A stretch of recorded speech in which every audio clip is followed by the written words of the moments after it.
উল্টে স্বশাসিত সংস্থা school service commission তাদের ওয়েবসাইটের এই করুণ হাল। এটা শুধু স্কুল সার্ভিস কমিশনের হাল নয়, রাজ্যটারই এই বেহাল দশা। আর কাকে কাকে টাকা দিয়েছে, কিভাবে চাকরি পেয়েছে, কেন সিবিআই আজকে আমার চাকরি চলে গেছে, তার মানে আমি যদি এই পরীক্ষায় সকল পরীক্ষায় চাকরি না পাই আমি অযোগ্য। এই যে সামাজিক অসম্মান আমাদের হবে, কেন সিবিআই আমাকে জিজ্ঞাসাবাদ করেনি, কেন? এটা আমাদের প্রশ্ন। একজন দুর্নীতির বিরুদ্ধে আমার জীবন যতক্ষণ আছে, তাতে রাজ্য সরকার যত পুলিশি হয়রানি করুক, যত আমার মাইনা কেটে নিক, আমাদের যত পথে বসিয়ে দিক, গোটা পরিবার রাস্তায় নামিয়ে দিক, আমি যতক্ষণ বেঁচে আছি আমার যে বক্তব্য, সেই বক্তব্য থেকে আমি এক চুল পিছিয়ে আসবো না। এই যে হিউজ অ্যামাউন্ট অফ চাকরি চুরি হয়েছে, যার ফলে এই সরকারের গদি পড়ে যাওয়ার আশঙ্কা থাকতো, সেজন্য তারা দেয়নি। তার দ্বারা সহজেই অনুমান করা যায় যে school service commission autonomous body নয়। দাদা, একেবারে আজকে এসএসসি সেকেন্ড এসএলএসটি যে পরীক্ষা, সেই পরীক্ষার ফল প্রকাশ, ফল কি দেখতে পাচ্ছেন? দেখুন, রাজ্য সরকারের যে চাকরি চুরি হয়েছিল শিক্ষক নিয়োগের ক্ষেত্রে, তাদের পাপ ধুয়ে ফেলার জন্য, দুর্নীতির পাপ, একটা যে পরীক্ষা নিয়েছিল, সেখানে আমরা তো জোর জবরদস্তি আমাদের পরীক্ষায় বসলাম, নিজেদের সেই হারানো চাকরি ফিরে পাওয়ার জন্য পরীক্ষায় বসলাম।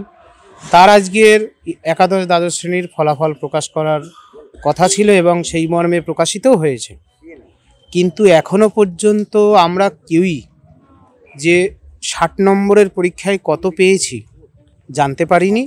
আর এই রেজাল্ট তো আমরা চাইনি।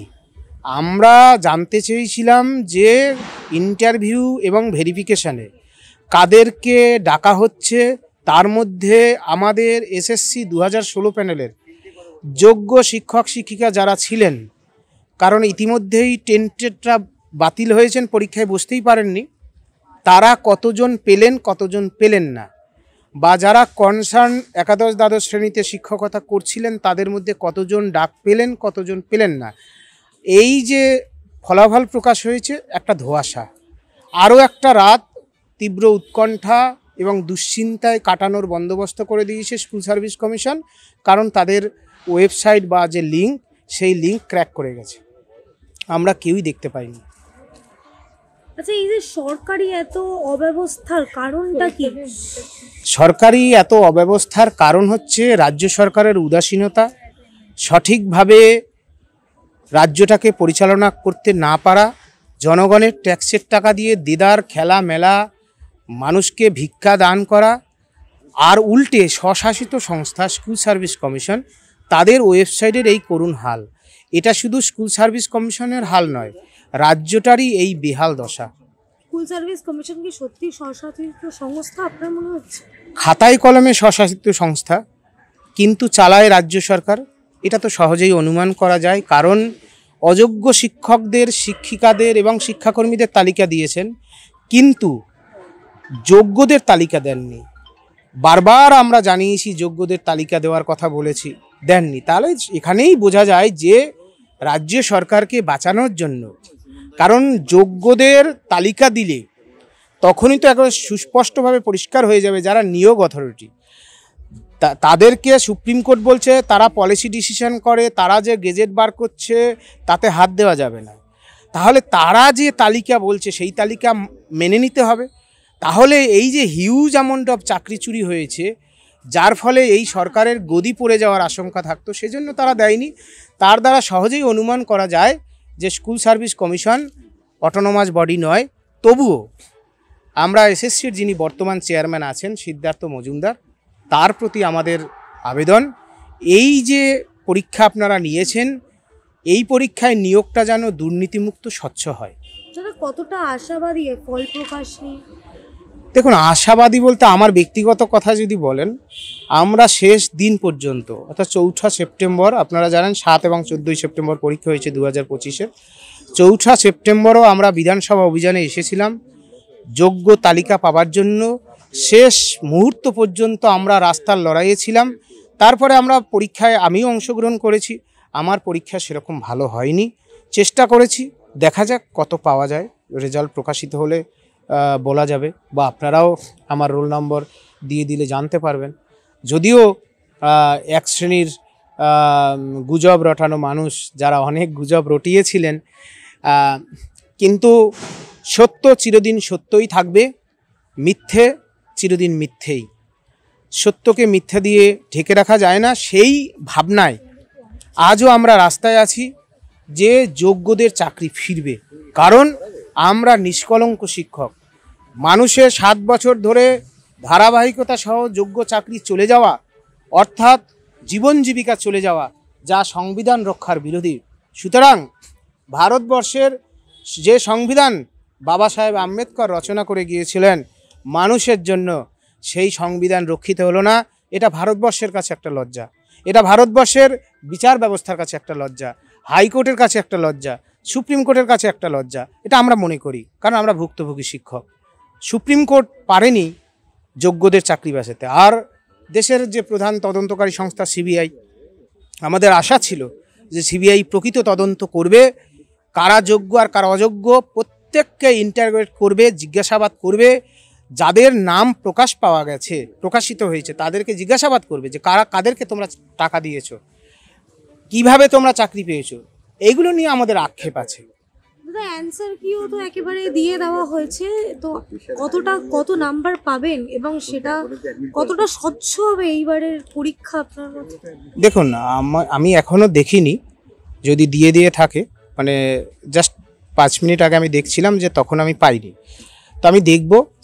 আর স্কুল সার্ভিস কমিশন তারা নিজেরাই বলেছেন যে তারা চাকরি চুরি করেছেন। তারা অযোগ্য শিক্ষকদের নামের তালিকা প্রকাশ করে বলেছেন আমরা চাকরি চোর। অযোগ্য শিক্ষাকর্মীদের 3512 জনের তালিকা আপাতত প্রকাশ করে বলল আমরা চাকরি চোর, আমরা শিক্ষাকর্মীদের চাকরি চুরি করে বিক্রি করেছি। তাদের কাছে তাদের প্রতি ভরসা নতুন চাকরি প্রার্থী সহ কারোরই নেই, আমাদের তো নেই। কিন্তু মহামান্য সুপ্রিম কোর্টের নির্দেশে যে পরীক্ষা হচ্ছে তা আমাদের ভরসা রাখতেই হবে। এবং মাননীয় যিনি চেয়ারম্যান আছেন সিদ্ধার্থ মজুমদার, তার প্রতি আমাদের আবেদন, বাংলার স্বার্থে, শিক্ষা ব্যবস্থার স্বার্থে মেধার উৎকর্ষতার ভিত্তিতে নিয়োগ হোক, দুর্নীতিমুক্ত নিয়োগ হোক। আর একজনও যোগ্য শিক্ষক এসএসসি 2016 প্যানেলের তারা যেন বঞ্চিত না হয়। কারণ রাজ্য সরকারের চাকরি চুরির পাপের সাজা কেন 7 বছর চাকরি করার পর যোগ্যদের ভুগতে হবে? সুতরাং রাজ্য সরকার যে চাকরি চুরি করেছে এটা জলের মতো প্রমাণিত। রাজ্যের মুখ্যমন্ত্রীর প্রতিও আমাদের আশা, চাকরি চুরির পাপের প্রায়শ্চিত্ত করে সকল যোগ্যদের বিদ্যালয়ে ফেরান। এটাই বাংলার মানুষ চান, এটাই চাকরিহারারা চান, এটাই আমরা চাই। অন্যথায় রাস্তার আন্দোলন পড়ে রয়েছে। ডকুমেন্ট ভেরিফিকেশনের ডেট দিয়ে দিয়েছে, কিন্তু এখনো আপনারা রেজাল্ট দেখতে পারেননি, এখনো ওয়েবসাইট ক্র্যাশ করে গেছে। আমি তো আগেই বললাম, এদের স্কুল সার্ভিস কমিশনকে তাদের এই লিঙ্কগুলোকে আপডেট করতে হতো, তারা মডিফাই করেনি। তা আমরা ঠিক আছে, আমরা অপেক্ষা করব। 17 তারিখ ভেরিফিকেশনের যে ডেট দিন ঘোষণা করা হয়েছে, আমরা দেখব রাত পর্যন্ত আমরা দেখতে পাই কিনা। আমাদের তো এইভাবেই দিনের পর দিন, রাতের পর রাত তীব্র উৎকণ্ঠা দুশ্চিন্তায় দিন কাটে। এভাবেই তীব্র দুশ্চিন্তা উৎকণ্ঠায় চলে গেল যোগ্য শিক্ষক সুবল সোরেন, সন্তোষ দ্বারা, প্রশান্ত দ্বারা, উজ্জ্বল দ্বারা চলে গেল। তা সুতরাং এই উৎকণ্ঠা এখন আমাদের নিত্যদিনের সঙ্গী। দেখা যাক কি হয়। দাদা নিয়োগ দুর্নীতিতে একেবারে তৃণমূলের যে বড় বড় মাথার নাম উঠে আসছে, তাদের কেন ধরতে পারছে না ইডি সিবিআই? প্রাক্তন বিচারপতি, বর্তমানে বিজেপির সাংসদ প্রশ্ন তুলছেন অভিজিৎ গঙ্গোপাধ্যায়। দেখুন, আমরা তো যোগ্য শিক্ষক, ফলে আমরা এই চাকরি চুরির দুর্নীতি এবং এই দুর্নীতির সাথে যুক্ত রাজ্য সরকারের গোটা মেশিনারি, তাদের দুর্নীতির বিরুদ্ধে আমরা সংগঠিত যে দুর্নীতি তার বিরুদ্ধে আমরা লড়ছি। তার মধ্যে অবশ্যই কেন্দ্রীয় তদন্তকারী সংস্থা সিবিআই পড়ে। এর আগেও আপনাকে বলেছি, আমাদের অবশ্যই আক্ষেপ যে সিবিআই তদন্ত হয়েছে শিক্ষক নিয়োগ দুর্নীতিতে, এসএসসি 2016 প্যানেলে। এই সিবিআই দপ্তর হচ্ছে দেশের মাননীয় প্রধানমন্ত্রীর দপ্তরের অধীন। সিবিআই তদন্ত আমরা বেজায় অখুশি। এ নিয়ে আমি অন্তত রাগঢাক করে কথা বলি না। তাহলে অভিজিৎ গাঙ্গুলির সাথে সহমত আপনারা? আমি অবশ্যই অনেকাংশে প্রাক্তন মাননীয় বিচারপতি অভিজিৎ গঙ্গোপাধ্যায় এবং আইনজ্ঞ, তাকে আমি ভীষণ শ্রদ্ধা করি।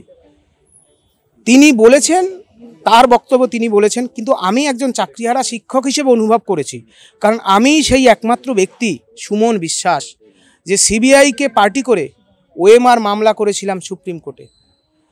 কিন্তু সিবিআই তদন্ত কেন, কেন্দ্রীয় তদন্তকারী সংস্থা যারা অযোগ্য তাদেরকে ম্যান টু ম্যান ডেকে জিজ্ঞাসাবাদ করেননি? কেন, কাকে কাকে টাকা দিয়েছে, কিভাবে চাকরি পেয়েছে, কেন সিবিআই? আজকে আমার চাকরি চলে গেছে, তার মানে আমি যদি এই পরীক্ষায়, সকল পরীক্ষায় চাকরি না পাই, আমি অযোগ্য? এই যে সামাজিক অসম্মান আমাদের হবে, কেন সিবিআই আমাকে জিজ্ঞাসাবাদ করেনি? কেন? এটা আমাদের প্রশ্ন একজন চাকরিহারা শিক্ষক হিসাবে। রাজনীতির ময়দানের প্রশ্নের উত্তর যেহেতু ইডির সঙ্গে সম্পর্ক নেই আমি দিলাম না, কিন্তু মাননীয় অভিজিৎ গাঙ্গুলি মহাশয় যে বক্তব্য শিক্ষক নিয়োগের দুর্নীতির ক্ষেত্রে বলেছেন, ওই একই বক্তব্য প্রত্যেকটা চাকরিহারা যোগ্য শিক্ষকের অন্তরে রয়েছে। কেউ বলতে পারছেন, কেউ পারছেন না। আমরা বেজায় অখুশি সিবিআই এর ভূমিকা নিয়ে। দাদা, একেবারেই শেষ প্রশ্ন, যদি এই ফল প্রকাশও আবার কোনো দুর্নীতি আমরা দেখতে পারি, তাহলে কি আবারও রাজপথে আন্দোলন হবে? দেখুন, আপনাকে আমি জানিয়ে রাখি, এসএসসি 2016 প্যানেলের একজন যোগ্য যদি বঞ্চিত হন, আপনি আর কাউকে যদি নাও পান, দেখবেন আমি দাঁড়িয়ে আছি, আমরা দাঁড়িয়ে আছি, তুহিন শুভ্র মণ্ডলরা দাঁড়িয়ে আছে, অভিজিৎ সাধু খানরা দাঁড়িয়ে আছে, সত্যব্রত জানারা দাঁড়িয়ে আছে, দেখবেন আমরা আছি। আমরা যা বলি আমরা সেটা করি। দুর্নীতির বিরুদ্ধে আমরা লড়ব। একটা লাইন দিয়ে আমি আপনাকে শেষ করি। আমরা এই সাহস, এই মনের জোর পাই কবি সুকান্ত ভট্টাচার্যের একটা কবিতার লাইন, ক্ষুদ্র আমি তুচ্ছ নই, জানি আমি ভাবি বনস্পতি, বৃষ্টির মাটির রসে পাই আমি তারই তো সম্মতি। আমরা সম্মতি পেয়েছি, আমরা এই ভূমির কাছে, বাংলার মানুষের কাছে, চাকরিহারা শিক্ষকদের কাছে, অসহায় শিক্ষাকর্মী, তাদের পরিবারের মায়েদের হাহাকার কান্না, সেই কান্না আমার বুকে বাঁধে।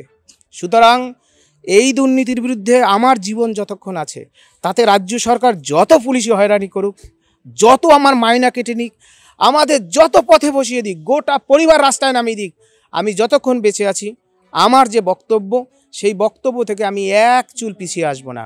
তাতে আমি জীবনে কিছু পেলাম, কিছু না পেলাম, এটাই আমি বলবো। আর চাকরিহারাদের উদ্দেশ্যে যারা আমার এই বক্তব্য শুনবেন, আমি আপনাদের উদ্দেশ্যে বলবো, আপনারা অন্তত এই মর্মে এক হন, দুর্নীতির বিরুদ্ধে আপনারা রুখে দাঁড়ান।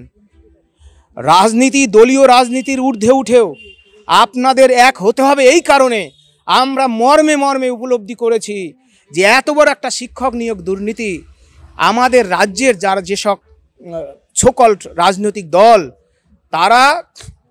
তারা এই দুর্নীতি নিয়ে কতটুকু পথে ছিল, এটা আমাদের মনে গভীর প্রশ্ন।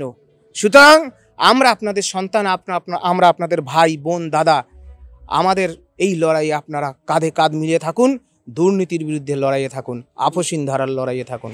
ধন্যবাদ। ভবিষ্যৎ প্রজন্মের জন্য থাকুন।